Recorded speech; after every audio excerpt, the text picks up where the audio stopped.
This is the local and national news from Fabulous 103 FM, and it would be fabulous if you subscribed. It's easy. Click the subscribe button, and at the same time, click the like button too. As predicted yesterday, Thailand's Provincial Electricity Authority has cut off power supply previously contracted to two border towns inside Myanmar. Recognised as a den of iniquity for rogue businessmen, many from China, the shutdown was at the request of the Burmese authorities, and despite previous threats by some groups, the bridges to and from both sides remained open. Amid claims of billions of dollars being invested in anything from casinos to hotels, the supply cut is a dual-edged sword, as Burmese power authorities have taken the same step. Thailand's Cyanide Sarah, real name Sarah Rat, will eventually face 95 criminal charges according to the Deputy National Police Chief. 15 charges already are listed, all for premeditated poisoning of numerous associates. The new count would put her into the Laos Book of Records, if there were such a thing, as the criminal with the highest charge count in recent Thai history.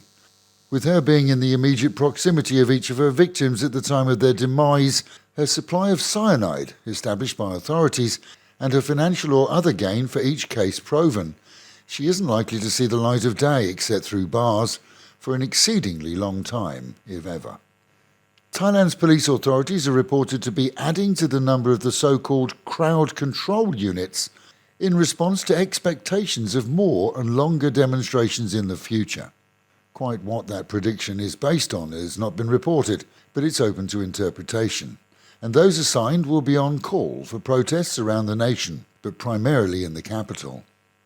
Cambodia's Prime Minister, who goes to the polls soon in a one-horse race against absolutely no one, as most opposition parties have been banned, has riled Thais by falsely claiming that Thailand's Move Forward party plans to expel all Cambodians from the country. The daftest of speeches was reported across Asia, and the reminder given that there's no such plan here, and that Asian guest workers are vital to the Thai economy. When a 55-year-old Lao man saw drug charges dropped against him after serving 3 years in a Thai jail awaiting trial, he expected to walk back into his old life. But according to Thai media, walk is the key word, as authorities who were ordered to return all previously confiscated items couldn't give him his car back as it was sold off. They offered him 20,000 baht, which he obviously refused. Authorities claim that it only sold for 20,000 baht, probably making it the cheapest car then in the nation, as according to the owner at the time it was worth 350,000.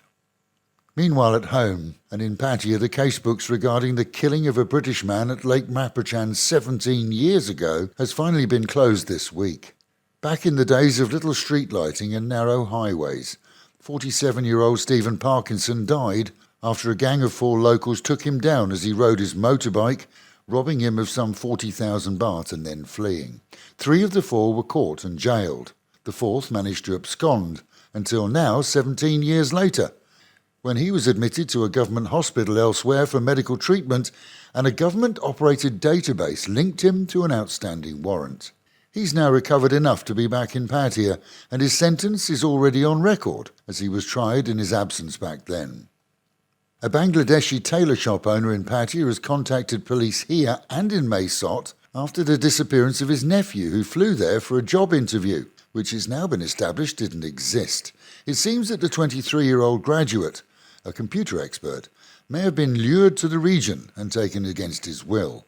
There's obviously more to this story and details are currently sparse, but his hotel has confirmed that he was taken away by 3 men.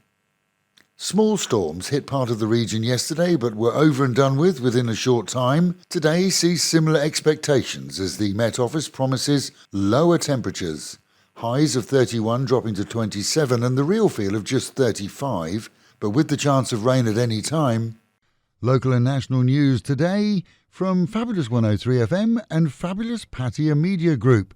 And to get a notification every time we release another bulletin or programme, like and subscribe to our channel, Fabulous Pattaya Media Group, by using the link below.